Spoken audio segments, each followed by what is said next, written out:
Hai semuanya, Assalamualaikum warahmatullahi wabarakatuh. Apa kabar teman-teman di sore hari ini? Semoga sore harinya teman-teman senantiasa tenang, syahdu, dan selalu dilingkupi kebahagiaan. Amin. Nah teman-teman, aku berbagi kegiatanku di sore hari. Jadi berhubung tadi siang aku udah melakukan budgeting awal bulan untuk kebutuhan bulan Februari 2025. Banyak yang komen ya, Mbak Dama awal banget bikin budgetingnya. Nah iya nih teman-teman, udah 2 bulanan ini memang budgeting aku bikin pas ngepasin tanggal gajian aja ya. Jadi biar dananya itu masih utuh gitu loh untuk dibagi-bagi.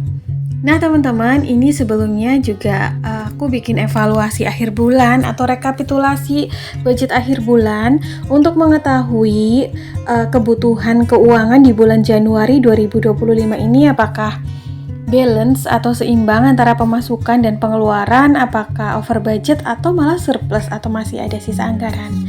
Sebenarnya aku udah feeling sih kalau untuk budget di Januari ini mungkin dananya pas-pasan atau mungkin over budget atau mungkin sisanya hanya sedikit. Karena memang aku rasa untuk pengeluaran di Januari ini agak lumayan banyak. Tetapi memang tidak aku sesali karena memang tuh udah ada niatan banget untuk awal tahun ini kayak pengen lebih menikmati hidup gitu ya. Terutama untuk kayak kumpul keluarga juga. Jadi kayak memang ada tujuan secara psikologi aku untuk melepaskan beberapa beban keuangan yang ada dengan tidak terlalu ngoyo gitu ya dalam mengatur keuangan, tapi tetap on track ya atau on budget gitu. Jadi jangan sampai keluar jalur. Nah ini aku lagi bikin judulnya dulu, yaitu evaluasi akhir bulan, atau teman-teman bisa juga tulis rekapitulasi akhir bulan untuk bulan Januari 2025. Sebenarnya untuk budget anggaran Januari ini kalau misal teman-teman juga mengalami hal yang sama, ada kenaikan dari beberapa pos budget anggaran yang sudah dianggarin, menurut aku sah-sah aja sih atau wajar banget karena kan memang tahun baru gitu ya, perubahan harga juga banyak terjadi, perubahan tagihan atau ada kenaikan di barang atau jasa tertentu. Apalagi kan kemarin sempat marak isu kenaikan PPN gitu ya.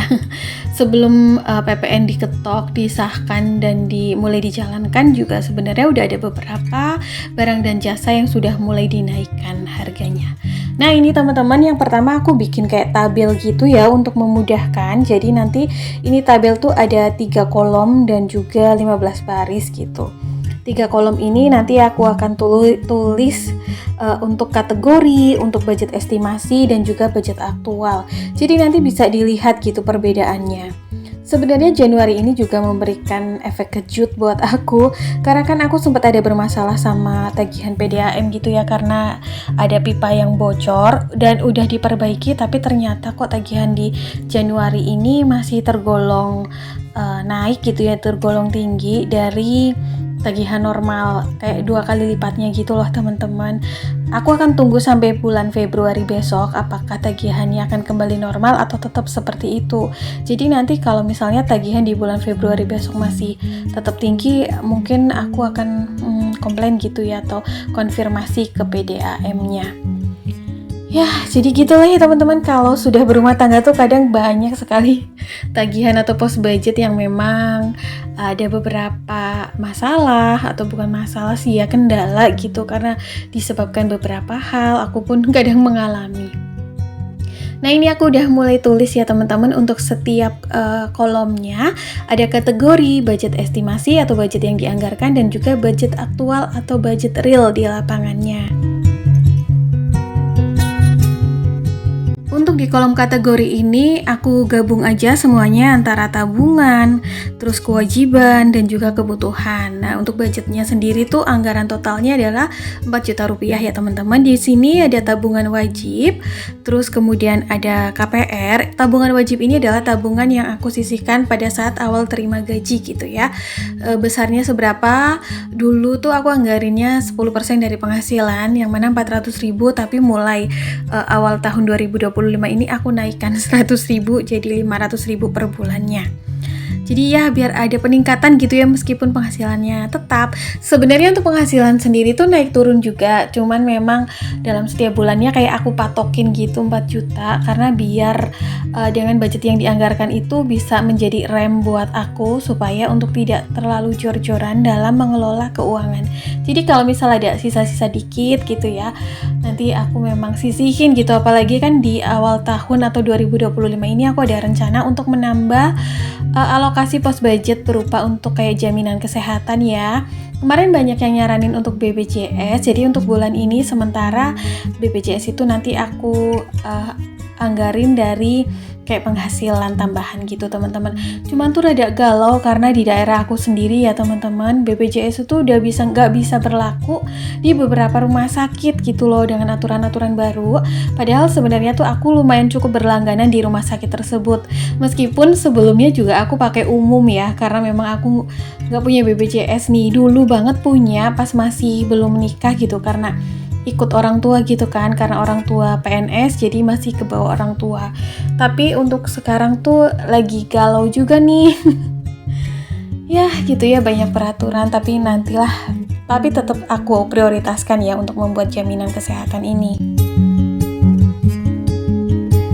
Nah ini udah aku tulis semua bentuk kategorinya. Yang pertama ada tabungan wajib. Untuk budget estimasi ini aku anggarin 500.000 dan budget aktualnya sama 500.000. Ini tuh kayak kewajiban ya, yang namanya tabungan tuh kayak membayar diri sendiri.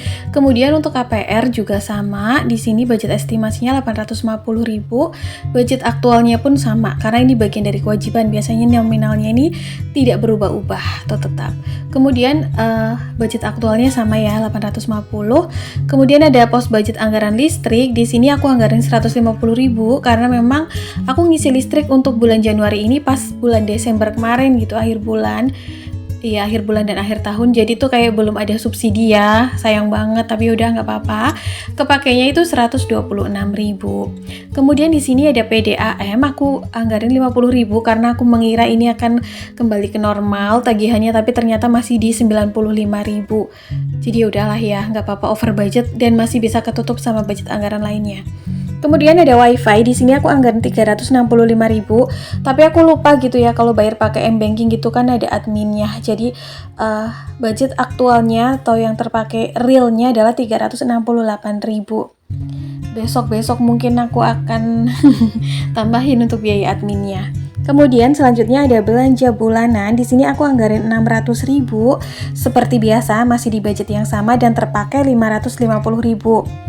Nah ini sisanya cuma Rp50.000 ya teman-teman, tapi nggak apa-apa, tidak over budget. Kemudian ada belanja mingguan, aku anggarin 600.000 per bulan dan hanya kepake 484.000 karena biasanya tuh aku beli telur suka masukin ke belanja bulanan, padahal sebenarnya itu stok protein ya, harusnya tuh masuk belanja mingguan, cuman karena memang belinya tuh sekaligus dengan kayak sembako rumah tangga. Kemudian ada dana darurat, di sini aku anggarin 200.000 dan kepake over budget 225.000 karena ada beberapa acara juga jadi yang harus pakai dana darurat. Aku juga ada beli beberapa obat kayak yang buat kehidupan sehari-hari gitu loh, ada obat masuk angin, obat pusing, obat batuk, obat asam lambung gitu buat cadangan karena memang stokannya habis. Untuk budget berbagi di sini aku anggarin 200.000 dan ini juga over budget yang terpakai 221.000, tapi nggak apa-apa ya, masih bisa ketutup dari pos budget anggaran lainnya. Kemudian ada jatah jajan, di sini aku anggarin 300.000 dan surprise banget bulan ini nggak over budget di budget jatah jajan, hanya kepakai 280.000, jadi masih ada sisa anggaran 20.000, tapi untuk nutup budget anggaran lainnya yang over budget ya. Kemudian ada uang pegangan, aku anggarin 150.000 dan kepakai 200.000 karena lumayan ya, bulan-bulan Januari mungkin teman-teman juga ngerasa aku banyak keluarnya jadi banyak acara di luar, kadang-kadang suka ini ya, butuh dana cadangan gini, aku pakai uang pegangan, kadang pakai dana darurat atau jatah jajan gitu. Kemudian untuk sampah 20.000, budget aktualnya pun sama 20.000, kas dan dansos 15.000, budget aktualnya pun sama 15.000. Lalu di sini untuk total budget anggaran estimasi yang dianggarkan adalah 4 juta.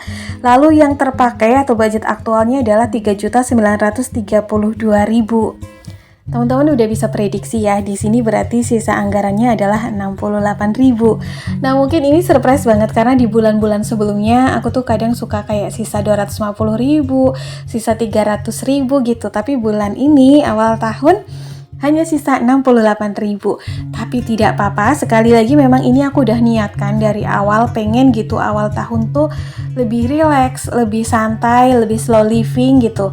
Di dalam keuangannya pun sama, kayak lebih melepaskan diri, merilekskan diri supaya nggak tegang gitu. Bahkan tuh tadi aku feelingnya mungkin untuk bulan Januari ini bakalan sedikit over budget, tapi ternyata masih surplus ya. Jadi di sini aku akan tulis quote-nya, meski sisa anggarannya hanya sedikit, akan tetapi not bad lah ya untuk mengawali keuangan awal tahun, karena ini juga nggak over budget termasuknya. Nah, sisa anggaran yang 68.000 ini nanti akan aku masukkan dalam tantangan menabung 100 amplop ya teman-teman. Gak apa-apa, sisa sedikit itu juga masih disyukuri ya daripada over budget atau minus gitu. Tapi untuk over budget dan minus pun aku juga pernah mengalami teman-teman, jangan salah, di tahun-tahun sebelumnya gitu. Karena menganggap dulu tuh belum terlalu memahami budgeting, dimana aku tuh nganggapnya bahwa uang atau gaji yang diterima ini ya bebas aja gitu, karena belum dikelompokkan ke dalam pos budgetnya masing-masing, sehingga itu nganggapnya uang ini tuh banyak gitu, padahal kan setiap pos budget anggarannya udah ada jatahnya sekian-sekian. Nah, berhubung aku tuh dalam mengatur keuangan aku sebagian besar juga udah pakai non tunai atau cashless ya teman-teman. Jadi tuh ini aku buletin aja ya sisa anggarannya dari 68.000 menjadi 70.000, karena memang ini nggak cash semua gitu loh. Kayak misalnya beberapa tagihan itu aku bayar pakai mobile banking. Jadinya yang biasanya aku pakai uang cash itu kayak uang pegangan, jatah jajan, dan juga belanja mingguan, serta dana darurat, kas, dan sos dan sampah. Selebihnya itu aku pakai cashless semuanya atau pakai m-banking biasanya cara bayarnya. Nah, ini berhubung aku belum sampai ke amplop 50 ya, kemarin tuh agak kurang gitu bikin amplopnya. Jadi untuk yang 50.000 aku taruh aja begitu. Nanti kalau aku ada keluar beli kertas kado baru deh aku bikin lagi amplopnya. Terus yang 20.000 masuk ke dalam amplop yang tulisannya 20. Oke teman-teman, kayaknya sampai di sini dulu ya video aku hari ini. Semoga bermanfaat. Kita ketemu di next video. Assalamualaikum. Bye.